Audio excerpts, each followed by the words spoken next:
ng serbisyo publiko at balita. Ito ang Radio Mindanao Networks.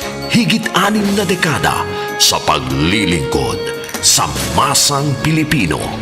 Sa Metro Manila, ito ang DCXL 558 Radyo Trabaho, ang inyong gabay sa hanap buhay. Ang mga susunod na opinyon at komentaryo ng programang Sapagkat Mahal Kita ay sariling paninindigan at saloobin ng program anchor at hindi kumakatawan sa posisyon ng DCXL RMN Manila. Sapagkat Mahal Kita. Mahal Kita.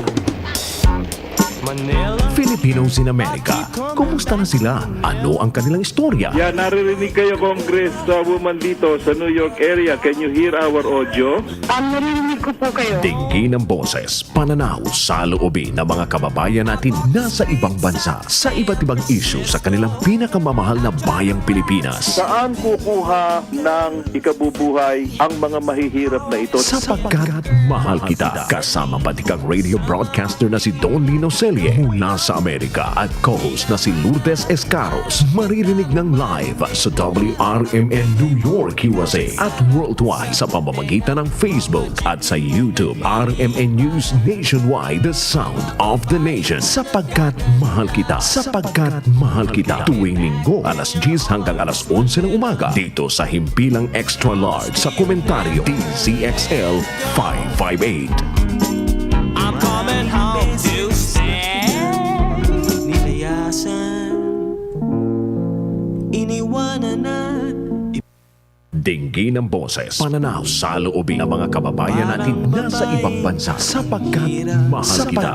Mahal Kita. Kasama araw ho ngayon ng Linggo, isang araw bago ho ang State of the Nation Address ni Pangulong Rodrigo Duterte ika-5. Sapagkat Mahal Kita. Kasama ngayong araw ho ng Linggo, magandang panahon sa bahagi ng Makati City. Dito po sa Metro Manila, unlike kagabi, kahapon hanggang kagabi, grabe ang lakas ng ulan. Sapagkat Mga kasama, samahan niyo po ako hanggang alas 11 ho ng umaga. Mula po sa Pilipinas, ako si Radyoman Lourdes. Sapagkat Mahal Kita. Sala sa Amerika, puntahan na ho natin ang RMN New York, USA. Sapagkat Mahal Kita. Sama natin si Don Lino Celle. Good evening, Don Lino. Sapagkat Mahal Kita. Magandang umaga sa inyo sa Pilipinas, Luzon, Visayas, and Mindanao, Miss Lourdes Escaros, at sa lahat ng nakikinig dito sa Estados Unidos ng Amerika and worldwide. That's correct. Anyway, Lourdes, para dire-diretso na biyahe sapagkat may mga katanungan ang mga nakikinig ng mga American Filipinos dito, specifically, hindi yung mga immigrant. Ibabato ko sa iyo kung meron kang kasagutan tungkol sa pagbiyahe ng mga American Filipinos to the Philippines. Now, binasa ko yung advisory. Medyo naguguluhan ako dun sa advisory. Kaya siguro you can refer that hanggang niraratsada ko itong mga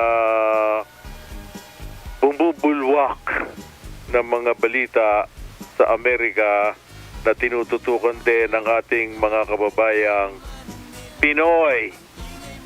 Ang pinakamainit ho dito ay itong naging bunga ng pagkakatalaga ng US Pentagon ng 2 poke de guerra dyan sa inyo sa South China Sea.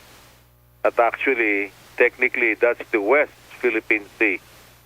Para hindi makagawa ng mga kabalbalan ang komunistang China, at sila ay naglalabi dito at sinasabi na hindi daw tama yung ginagawa ng Amerika at nakikialam. Ang posisyon naman ng Amerika ay hindi nakikialam. Yan ay nasa sakop ng pagbiyahe ng mga barko na malaya, the freedom of navigation na hindi lamang para sa Amerika, kundi para sa ibang bansa. Kaya hindi nila pwedeng angkinin yan. Ngayon, ang sinasabi ng China rito, bakit naman daw sila pinalayas? Tinaningan sila na lumayas sa Texas doon sa isang pinakamalaki nilang embassy. Ang taning sa kanila ay 72 oras noong Miyerkules. In-extend, kaya as of today, Sabado, dito sa Amerika, mga ilang oras lang ang nakalilipas, sila ay wala na doon sa kanilang embahada.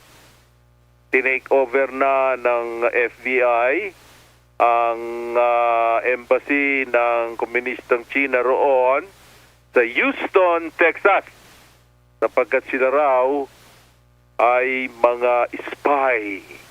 That's right.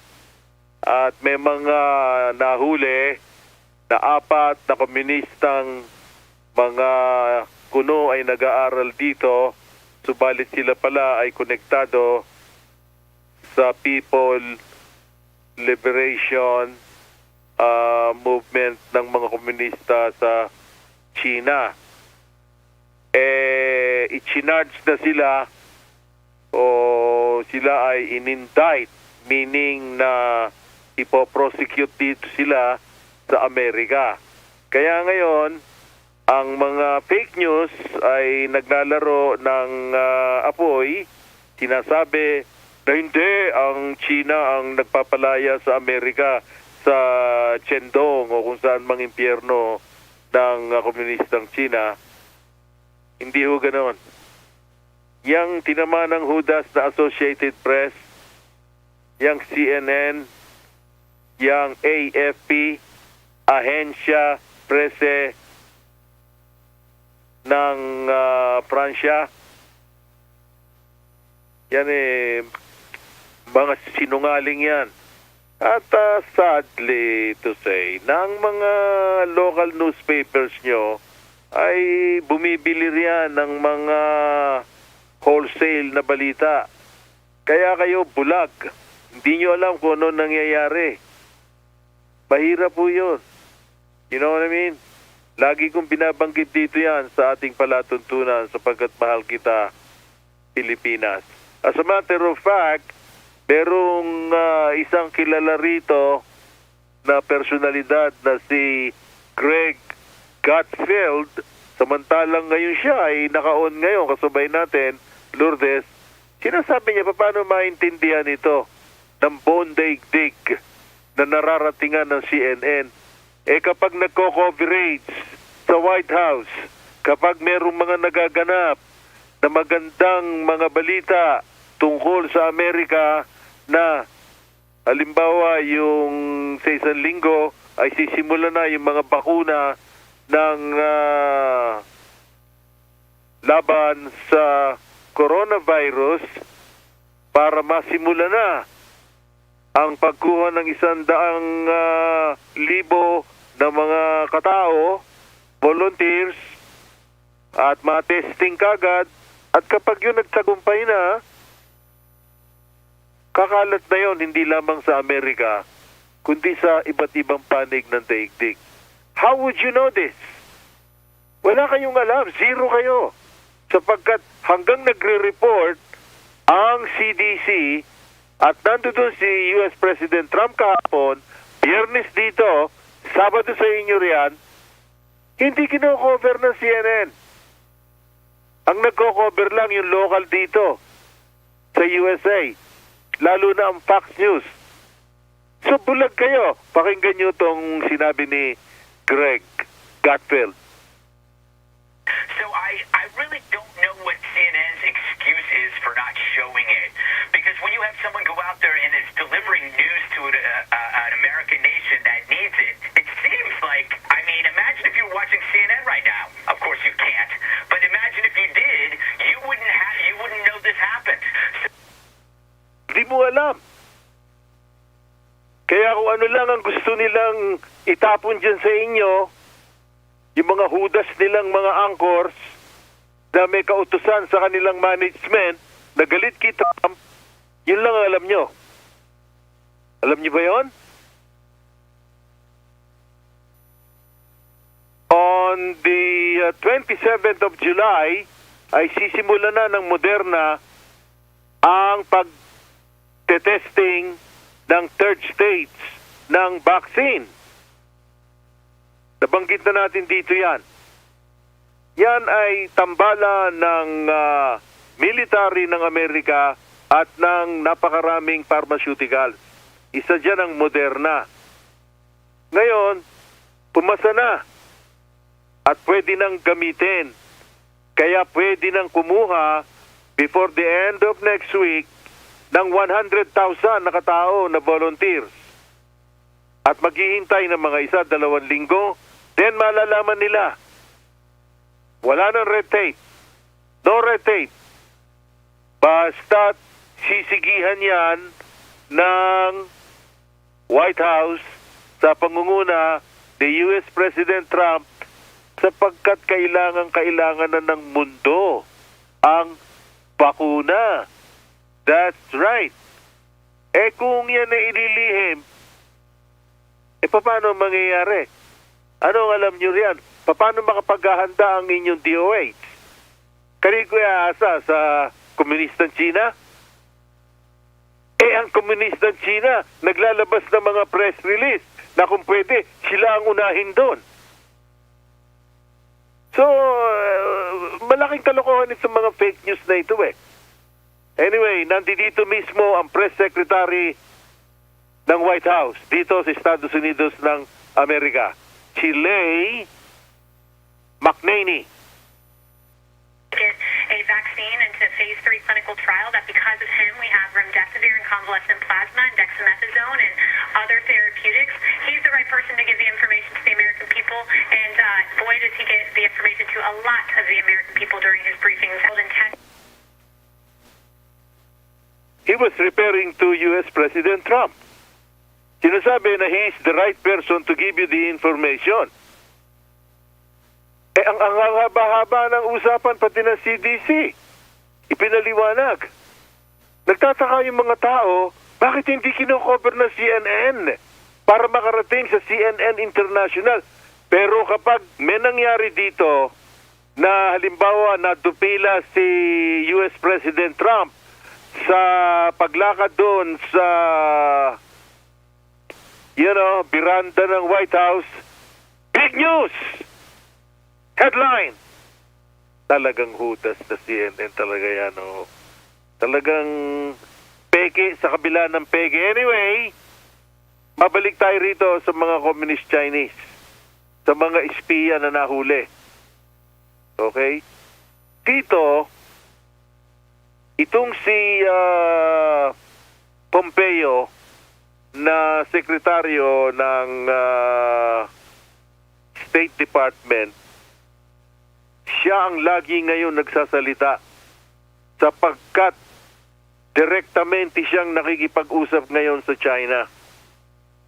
Sapagkat siyang naghatid ng mensahe sa China na pinalayas ni U.S. President Trump. Nung Miyerkules, New York Times, ang mga taong komunistang China na nandoon sa Houston, Texas. Big news all over the world. Nalaman niyo ba yun? Through CNN? I doubt it very much. Hold on. China is on deadline today to close its consulate in Houston, Texas. Secretary of State Mike Pompeo is going to justify the U.S. closing the Chinese consulate in Houston because he says it was a hub of spying and intellectual property theft. Secretary of State Mike Pompeo today with an historic speech speaking directly to the people of China, saying, stand up to your totalitarian communist leaders. This is worldwide condemnation pouring in from around the globe on China's slave labor concentration camps. And a top Democrat senator agreed agrees with President Trump on shutting down China's Houston embassy. On Secretary Dito sa mga palilibarin natin dito buhat sa WRMN Radio 92.1 sa TuneIn,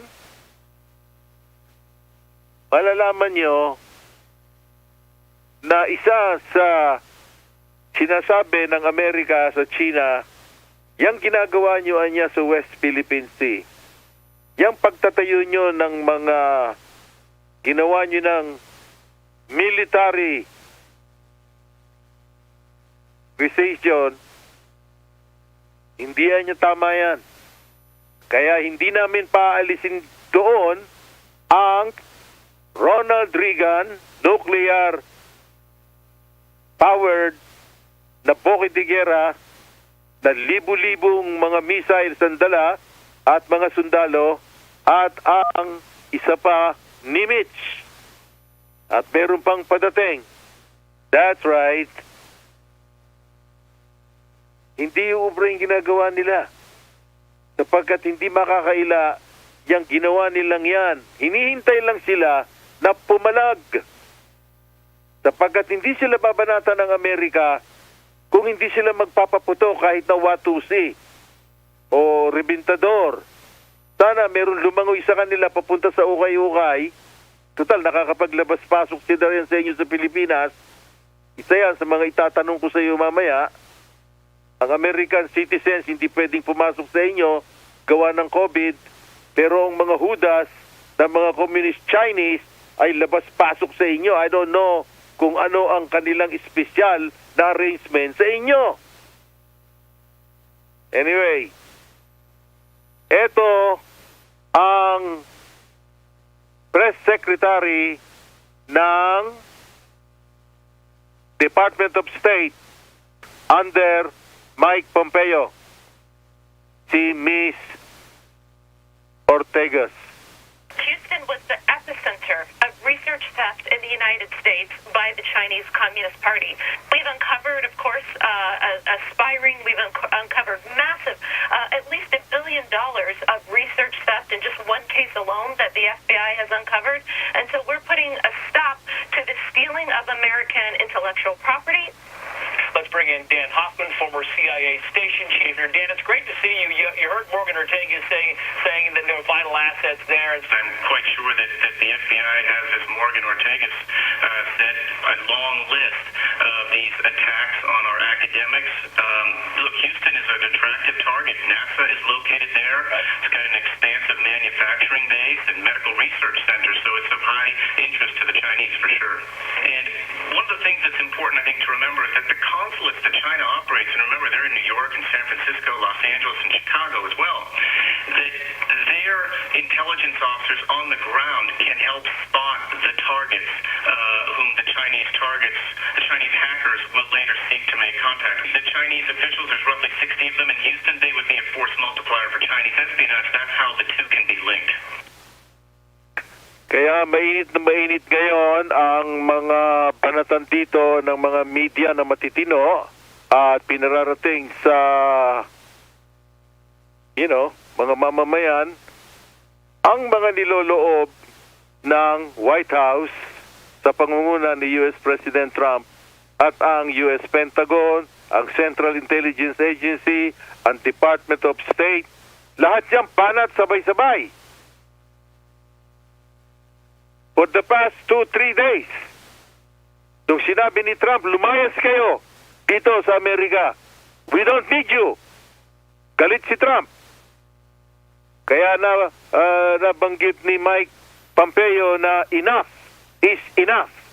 Yun ang sinabi actually ni US President Trump. Pakinggan natin si Mike Pompeo, ang sekretaryo ng Department of State. President Trump has said enough. We're not going to allow this to continue to happen. We're setting out clear expectations for how the Chinese Communist Party is going to behave. And when they don't, we're going to take actions that protect the American people, protect our security, our national security, and also protect our economy and jobs. Republican Senator Josh Hawley of Missouri joins me now. Senator, good to have you with us tonight. my question is big picture, right? Are we going to look back on this data point of the closing of this embassy and the burning of those documents as sort of a flashpoint of an escalation that leads to ultimately either a Cold War or, God forbid, a hard war with China over the course of the next several years? We also can't be pushed around. And look, we should be clear about the fact that China is an imperial power, that they want to extend their power all around the world. And there's one nation in particular that stands between them and world domination, and that's us. And we're not going to be pushed around. As action with the consulate, I think, sends a clear signal to Beijing. We're not going to tolerate their spying. We're not going to tolerate their espionage. We're not going to tolerate their breaking of the United States law. We're going to get tough, and it's about time. Well, we stop it by doing what we did today, which is to stand up to them when they cheat, when they lie. It's also to expose their lies globally. For instance, what they've lied about, all the lies they told with COVID-19, trying to blame the origins of the virus on United States soldiers, for heaven's sake. Total lie. That's why I've called for an international commission led by the United States to actually get the evidence to make China pay for what they have done to get reparations. But the truth is, Martha, that they are on the back foot, the Chinese government is. You now have our allies waking up to the fact the UK is kicking out Huawei, the Chinese telecom company, kicking it out of the United Kingdom. We've already taken those actions. China's in trouble here. They know that, and that's why they're trying to double down. This is a moment where we've got to stand firm and say that we will not be pushed around. We will stand up for our people. U.S. top-ranking Republican Senator Hawley na in-interview ni Martha McCallum. That's right. Ang sinasabi rito, justified yung ginawang pagpapalayas ni U.S. President Trump sa mga komunistang in-check dyan sa Texas. Sapagkat, actually nahuli eh. Nahuli, 4 sila, dinakip sila kahapon, yung isa, pang-5, umiskapo, nakatakas. Nandun siya sa loob ngayon ng Chinese Embassy sa San Francisco, yung mga hudas na yan. Pero bukom-buko. At ang ginawa nila doon sa mga papeles na meron kayong narinig na they burned, silang sumunog nun. Hindi FBI. Nung sila ay ni-raid ng FBI, nagliliyab yung kanilang, para bagang bodega ron, na kinalalagyan ng mga computers, ng mga importanteng dokumento, sinunog ng mga hudas bago nagsilayas. At yung iba nga, dinakip. Kaya kaya nga sabi ni Martha McCallum na dapat alam nyo riyan, kaya naglagay na ng mga boke de guerra ang Amerika dyan. Sabay-sabay ito. Kung meron silang gagawin, nasasabing sila ay superpower din, go right ahead. Ang sabi ng Amerika, be my guest.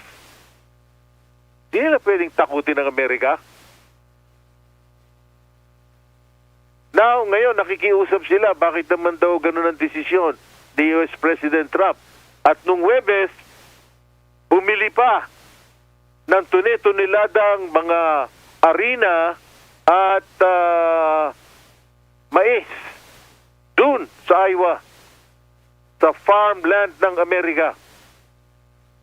Siguro, para sabihin kay US President Trump, meron tayong kasunduan yung ating unang pinirmahan na trade.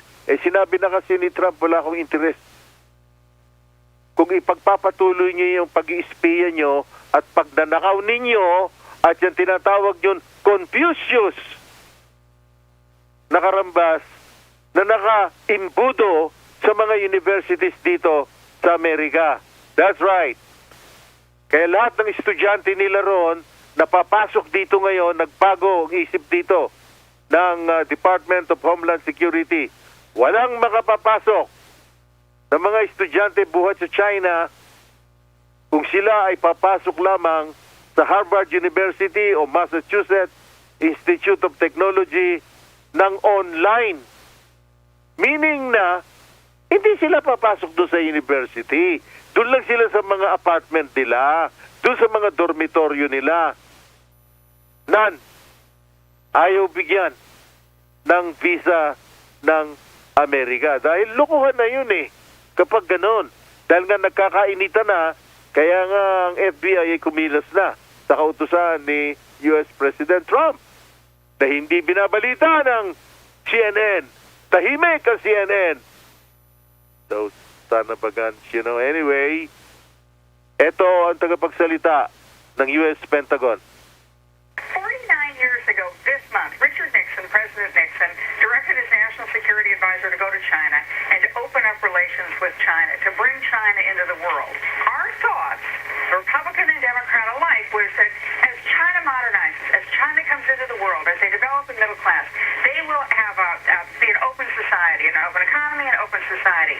But that's not how it turned out. And today, because he's indicating we now have our reverse, we are now acknowledging the fact that the Chinese have stolen intellectual property rights, or have militarized the South China Sea, have unleashed a bioweapon onto the world, have practiced wolf diplomacy.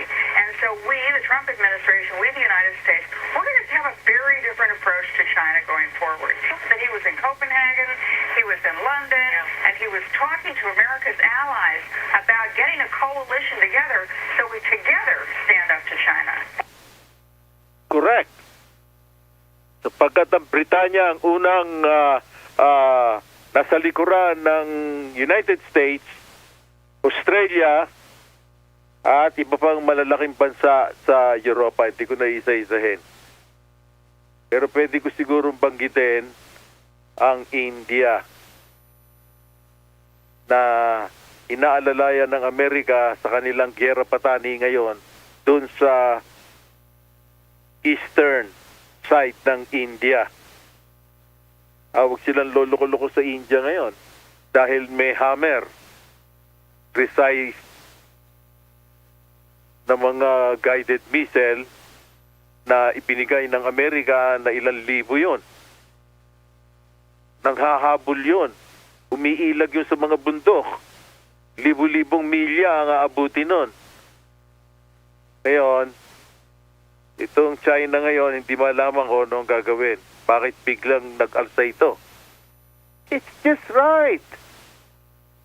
Sapagkat sila pinanggalingan ng mga namemeste ngayon at pati kayo dyan na COVID, coronavirus. Ang dami ng napirwisyo ng mga ekonomiya. Kaya lahat ng mga kaalyansa ng Amerika ngayon, sila ay nagtutulong-tulong, nakikipag-usap ngayon kay U.S. Secretary of State na si Mike Pompeo. Meron ng kolisyon. Alam niyo na ibig sabihin nun. Diplomatic and kung magkakaroon ng militarization na action, yun ang magkakasama. Siyempre, magugulat kayo dyan lang sa inyo sa Southeast Asia. Ayoko lang banggitin yung mga bansa. You know what I mean? Wala na. Doon lang sa paligid ng India, 18 bansa na ang nakatutok sa China. Walang kamalay-malay China. Ano ba sila, mga inutil? Di ba nila alam kung gaano ang reach ng Amerika sa mga ibang bansa?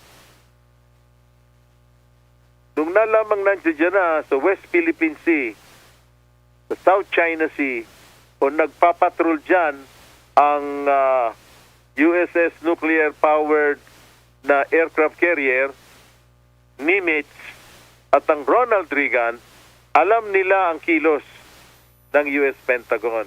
That's right. Okay?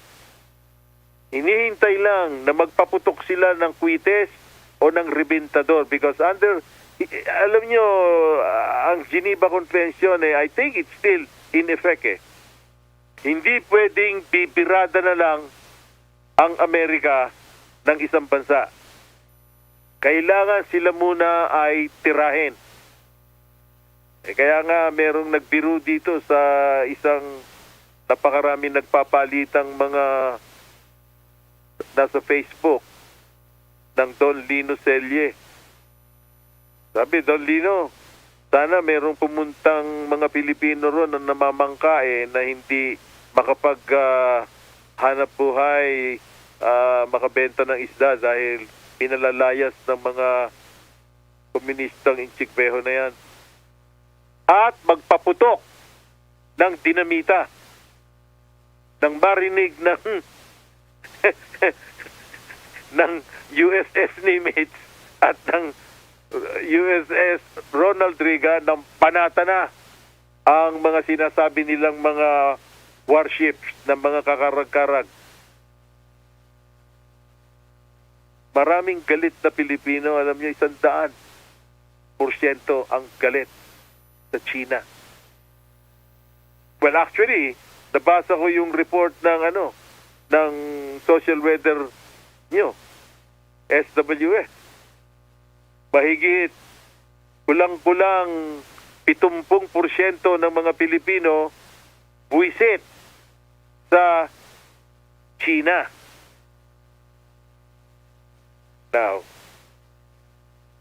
narito muli si U.S. Secretary Mike Pompeo. For 40 plus years, America's turned the other cheek while we watch the Chinese Communist Party engage in activity that's fundamentally not fair to the American people. It's not reciprocal for the American people, and it doesn't have the transparency we need so that we can engage with China in a way that's fair for our people and provide security for our people. That's what we're aiming to do. And so this decision about the consulate that was made is consistent with a whole bunch of other actions that we've already taken and a whole bunch more that we're going to continue to do. General Secretary Xi has clearly taken actions that are aggressive and broken promises that are central to how great power nations behave. Right? Remember, he made a promise back in 2015 in the Rose Garden with President Obama. He said he wouldn't militarize the South China Sea. You can go, look, there's not a significant military activity there by China. I made a promise to the people of Britain, to the people of Hong Kong, that they would have a 50-year deal, one country, two systems. He busted it. He broke it. The United States is simply demanding that if the Chinese Communist Party wants to be considered in the League of Nations that have great power and great roles and great importance, they've got to behave according to promises that they make and the rules that have been set out for sovereign nations to preserve freedom for their own people. That's what we're seeking to see happen. Label it what you must, but President Trump understands that the previous administrations, both Republican and Democrat alike, turned the other cheek for an awfully long time and resulted in a real imbalance in the relationship between the United States and China. Narinig nyo kanina, maliwanag pa sa buwan. In-emphasize ni Mike Pompeo, ang Secretary ng Department of State ng Amerika, yung ginagawang kabulastugan diyan sa sinasabing 9-yard, kung ano man yung tawag nila. Actually, sila raw ang may-ari ng West Philippine Sea, ng South China Sea. Yun ang sinasabi ni Mike Pompeo. No. Kaya nagulat na lang sila dahil nung mga nakakaraang panahon, na panahon ni Obama, na panayang kain ng chop suey ni Obama dun sa Beijing, kasama itong kumakandidatong vice president niya na ulyanin, na si Biden. Right? Pinabayaan sila. Pati yung imbalance ng trade. Kaya naging patarantado ang negosyo ng Amerika sa kanila.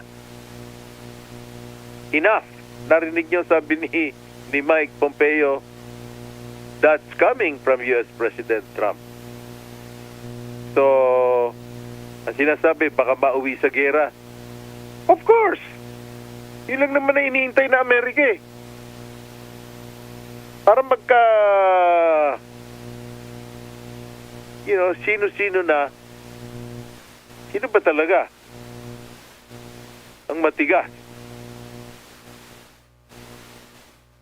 Dito hindi nakakaila, lalo na yung mga nasa, military, kung anong kakayahan nila. Alam ng Amerika kung ilan na mga missiles nila, alam na hindi aabot ang kanilang mga kwites o missile o ICBM hindi aabot ng Guam. Sila pwedeng gunawin dun eh. Hanggang ngayon hindi tumitigil yung ulan sa kanila eh. Doon sa southern part ng China eh. Hindi nila sinasabi kung ilan na patay sa kanila. Wala na silang mga pananim. Kapwera pa yung pandemic na yan na rumaragasa na naman dun sa kanila where. Dahil sa kanilang pagkilos sa pangangamkam ng mga lupa ng mga bansa tulad doon sa ginawa nila sa Africa. Ngayon sa Amazon. Now, America cannot allow that. You know? Kaya ngayon, dumidistansya ngayon ang Iran sa kanila. Sapagkat kung ang Iran maglaro ng apoy, ay baka mawala sa mapa ang Iran ng hindi oras. You know what I mean? Kaya again, uulit ko sa inyo, ang Amerika ang nagpalayas sa China sa Houston, Texas. Malaking kabalbalan yung mga binabasa nyo riyan na pinalayas ng China ang Amerika sa Shandong. Sinabihan lang na kung kami pinalayas nyo, dapat siguro umalis na kayo dito sa China. Good! Isa yun sa mga gustong mangyari ni Trump para lahat ng malalaking korporasyon ng mga ulul, ng mga baliw, ng mga swapang sa negosyo ng mga malalaking Amerikanong negosyante lumayas at bumalik dito sa Amerika. Di ba sila marunong bumasa ng radar? Anong ginagawa nila ron? Yung mga binabayaran doon ng G-centimos ng mga bata para gumawa ng Nike shoes na ibebenta nila rito ng $200, mga hudas na mga yan, at saka yung mga iba pang mga kagamitan. Dahil mura. Dahil inaalila ng komunistang China, yung kanilang komunist, yung Politburo, ayun na nagpapatakbo sa kanila eh. Hindi naman galit ang Amerika sa mga Chinese. I will repeat that. America has no problem with Chinese. Galit ang Amerika sa Politburo ng mga komunista dun sa Beijing. Sapagkat yun ang mga ulul na kung anong kaaliuswasan ang ipinagagawa sa kanilang mga kunong mga 1 milyong sundalo na kung paano lulusawin niya ay alam na ng Amerika. Now, bakit sila nakikiusap ngayon na wag naman daw silang palayasin ng Amerika? Why? Kanina lang lumabas, 2:00 ng hapon, yung kanilang press release. Mga mambubuli eh. Yung mga, alam niyo, yung mga taong bully, yung ngak-ngak ng ngak-ngak ng ngak-ngak. First of all, walang laman ng utak niyang mga yan. At yung mga ngak-ngak ng ngak-ngak na ito ang gagawin ko, ito ang gagawin ko. Yan eh, kapag hinarap yan, katakbo yan, sasabihin, Mommy, Mommy, Mommy, protect me, God, dog it. Sana bagan, you know? Anyway, may katanungan ako sa iyo, Miss Lourdes Escaros. Bagamat tinawagan ko rito ang konsulada ng Pilipinas sa New York, hindi maipaliwanag sa akin ng opisina ni Consul General Cristobal yung travel advisory. Yung mismong nilalaban ng travel advisory na foreign national, hindi pwedeng pumasok ng Pilipinas with exception. Wala akong problema ron. I myself, being an American, wala akong problema ron. Dahil kung yun ang policy, dahil merong coronavirus, hindi ka pwede magpumilit. Sapagkat para maproteksyonan ang buong Pilipinas. Dahil kung uuwi ang mga American Filipinos dyan, yun ang katanungan ko. Ano ang pagdadaanan na proseso kung halimbawang may malubhang kamag-anak, yung naturalized na American Filipino, o kaya may nasawi na pamilya, ina, ama, kapatid, God knows who. Hindi nila pasasakayin sa aeroplano? Hindi nila pauuwiin dyan? Yung mga nagpapadala sa inyo ng $26 billion kada taon? Meron ka na ba nadampot na informasyon tungkol doon, Miss Lourdes Escaros? Okay. May isa akong case na pinayagan naman etong yung batang nabaril sa Ilocos Sur. Yung 15 years old na binaril ng riding in tandem sa Ilocos Sur. Ito yung 15 years old na bata na nagreklamo ng rape sa mga pulis sa Ilocos Sur. Ang pagkakaalam ko, yung kanyang mother ay OFW. Pinayagan naman yung makabalik sa Pilipinas, pero may mga process na ginawa, like kinakailangan niyang sumailalim sa swab test at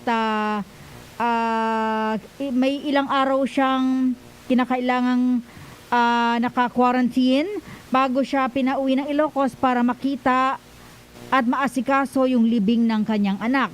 Pero yun lang ano ang nationality nung nanay? Filipina, of course, dahil OFW yun. Pero yung my question is, foreign national. Okay.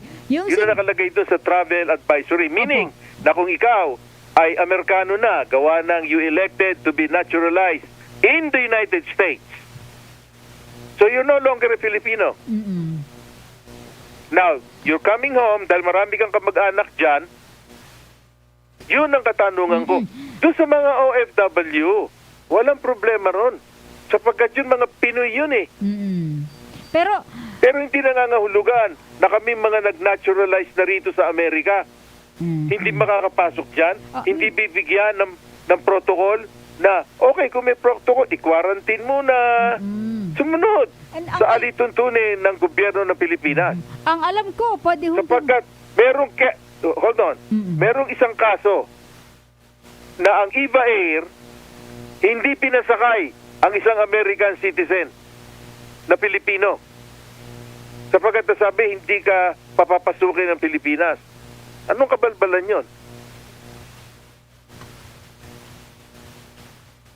Bakit hindi sila maglagay doon sa travel advisory nila na kung ikaw ay American Filipino at nagkaroon ka ng aberya rito sa Pilipinas na ang nanay mo ay naghihingalo o ang iyong kapatid o ang iyong tatay o kung sino, we would like to accommodate you, pero pagdating mo rito, quarantine ka muna katulad ng mga OFW, lahat. Kahit na Australiano ka, kahit na ikaw ay taga-Africa, kahit na ikaw ay kung sinong Judas,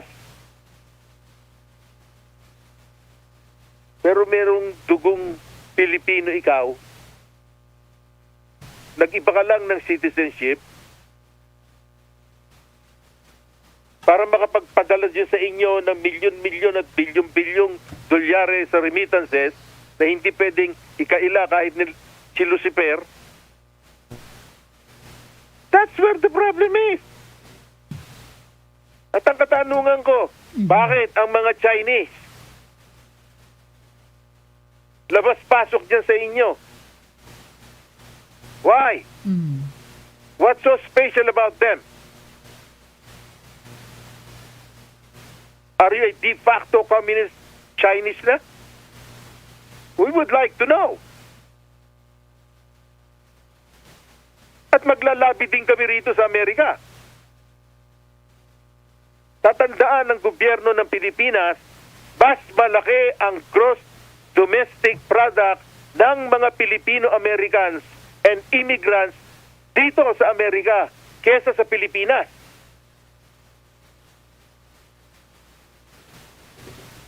At pakikinggan kami rito ng Kongreso ng Amerika. pakikinggan kami ng International Monetary Fund, pakikinggan kami ng World Bank, pakikinggan kami ng lahat ng Western institution dito. Yun lang ang tanong ko. Pero hindi dapat baliin kung ano ang nais na ipagawa ng Department of Health o ni Duterte sa mga pumapasok na foreign nationals. Hindi pwede. Dahil may coronavirus eh. May coronavirus. Kailangan susunod tayong lahat doon. Lumalaki ang bilang ng mga nai-infection sa inyo. Pero, i-consider nyo sana na meron kayong mga kababayan dito na iba na ang kanilang mga citizenship for a very good reason. At may emergency na kailangan umuwi riyan. That the same people, pagka normal ang takbo ng daigdig, sila rin ang nagdadala ng tourism dyan sa inyo na bilyon-bilyon dolyares. In addition to the billions of remittances. I mean, let's set aside the hypocrisy here, you know?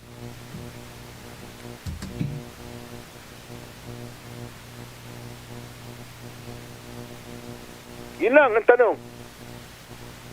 Kung meron sana tayong makausap ngayon o kaya next week na taga, Bureau of Immigration, maganda. O kaya ilagay na lang sa website. Kayong mga bumabasa dun sa travel advisory na ipinaskill ng WRMN 92.1 Radio Pinoy, New York, basahin nyo. Nandun doon. Kung hindi kayo mahilo ron. At kung kayo may mga naghihingalong kapatid ngayon doon, at kayo ay nagpalit na ng inyong citizenship, pero sige pa rin ang padala nyo siyempre sa mga kamag-anak sa Pilipinas ng remittances, ay hindi kayo pwede basta uwi. Hindi. Dahil walang maliwanag na protocol. Ang ibig sabihin ng protocol, alituntunin na dapat sundin. Yun lang ang hinihingi natin sa Bureau of Immigration. Diyos por Santo. And we are not getting a special, arrangement ng mga American Filipinos. Bagamat we are proud to help the economy of the Philippines. Close to 26 billion US dollars kada taon. I'd like to emphasize that that's according to your Bangko Sentral ng Pilipinas. That's not according to Don Lino Celle.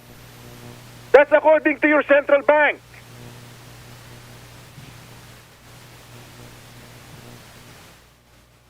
Hindi malaking bahagi ang galing sa Middle East.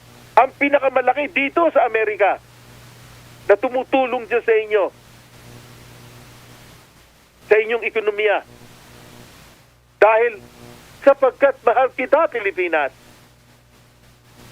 Hindi nyo na mahal kapag uuwi, bibisita riyan. Dahil may sakit yung kapatid. Tinamaan ng almoranas kung hindi nyo papapasukin.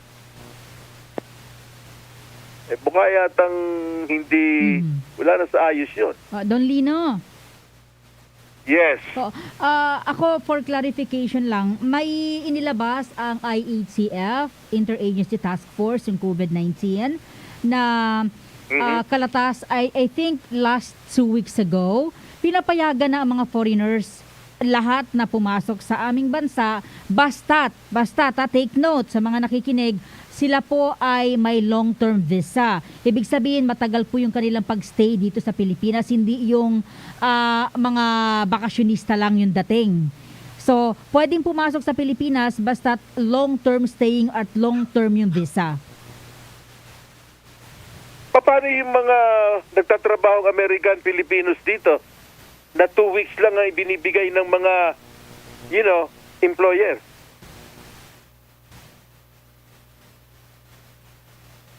Paano yun? Hindi ka pwedeng umuwi dahil babalik ka kagad after 2 weeks. I don't see the rationale there. Emergency, lalo na. Ako kung umuwi dyan, 1 linggo lang eh. I don't need any visa nung wala pang coronavirus. Magkikita kami ni Eric Canoy, ng Tita Inday, pag may meeting kami, dyan sa inyo, sa Radio Mindanao Network. I don't need to stay there for 2 weeks.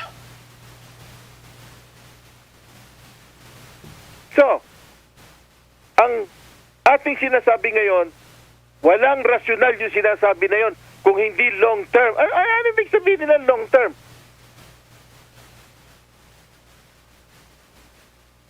Ang alituntunin nung nakaraan na wala nang kechibureche, 30 days, hindi mo na kailangan kumuha ng visa. Pero kung lalakpas ka ng 30 days, pagbalik mo rito ng Amerika, o pabalik ka ng Europa, o babalik ka kung saan impyerno, sisitahin ka ng Bureau of Immigration dahil makikita doon sa passport mo, ay nag-exceed ho kayo ng 30 days. May penalty yun, bayad ka. I don't know, kung 5,000 pesos yata kung paano. That makes sense. Kahit ako, magbabayad ako dahil sino ako para humingi ng special na atensyon? Nag-exit ka ng 30 days eh. Pero yung sabihin na, huwag kang uuwi rito ng 1 linggo lang. Mukha yatang lasing ang gumawa nun. Dapat liwanagin niya na tinaasahan ko na makakapagpaliwanag. Okay. Ikaw, may pangalawa ako Lourdes Escaros, sapagkat napakarami ngayon. Dating at dating dito. Nagmumura yung mga nagpapadala sa akin ngayon dito ng mga text. Nagmumura. Malaking kabalbalan daw yan. Ako ang posisyon ko, 2. Makakauwi ba at magkakaroon ng pagkakataon ng American Filipino na bibisita sa kanyang kamag-anak kung may sakit dyan, emergency or what, pero dadaan sa quarantine, dadaan sa protocol na hinihingi ng Department of Health. Walang problema ron. Hindi natin pwedeng, sa walang bahala yon. We have to follow the rule of the Philippines. Pero consider doon sa travel advisory nyo na maglagay kayo doon ng disclosure na hindi sasabihin hindi sinasabing hindi ka na makakapasok. Ganun ang labas ng travel advisory eh. So marami naguguluhan. Lalo na ngayon, buong mundo nakikinig sa atin ngayon. Lalo na kumalat itong issue na yan. Wala tayong binabago. We're still talking about the travel advisory. At sino nagsabi sa akin noon para basahin? Ang New York Philippine Consulate. Pati sila naguguluhan. Hindi maipaliwanag sa akin. Dahil may kabuluhan yung tanong ko eh. At hindi rin nila maipaliwanag na kung halimbawa pupunta sa Pogo-Pogo, kung meron pa Pogo-Pogo ng mga Chinese, bakit yun? Pwede maglabas-pasok. Pero yung talagang Pilipino na iba na citizenship, na tumutulong dyan sa inyong ekonomiya, hindi pwede. Mukha yatang anyway. Miss Lourdes Escaros, paalam na muna tayo, panandalian para tayong jet plane dito. Inuulit natin, pinalayas ng Amerika dito ang embahada ng hudas ng mga komunista sa Houston, Texas. At ang sinasabi ni US President Trump, enough is enough when it comes to Red China. Dito sa Sapagkat Mahal Kita, Luzon, Visayas, and Mindanao, paalam ka na muna rito. We'll see you next week. Miss Lourdes Escaros. Well, pahabol ko lang sa mga kababayan naman natin sa abroad din, Don Lino, no? Yung tanong mo kanina kung bakit ganon yung naging kalakaran ng mga Chinese sa Pilipinas, kahit ako, tanong ko rin yun at tanong din ng aming mga kababayan. At nautuwa ako kung may ganyang balls din yung ating gobyerno na ipatupad yung ganyang patakaran sa mga Chinese dyan sa Amerika. Sana ganon din dito sa Pilipinas. Kasi tingin natin, naghahari-harian na yan, yung mga yan dito sa Pilipinas, Don Lino. Maraming salamat sa ating mga kababayan dyan sa Amerika, sa iba't ibang panigo ng mundo na nakatutok ko dito po sa Sapagkat Mahal Kita. Sapagkat Mahal Kita.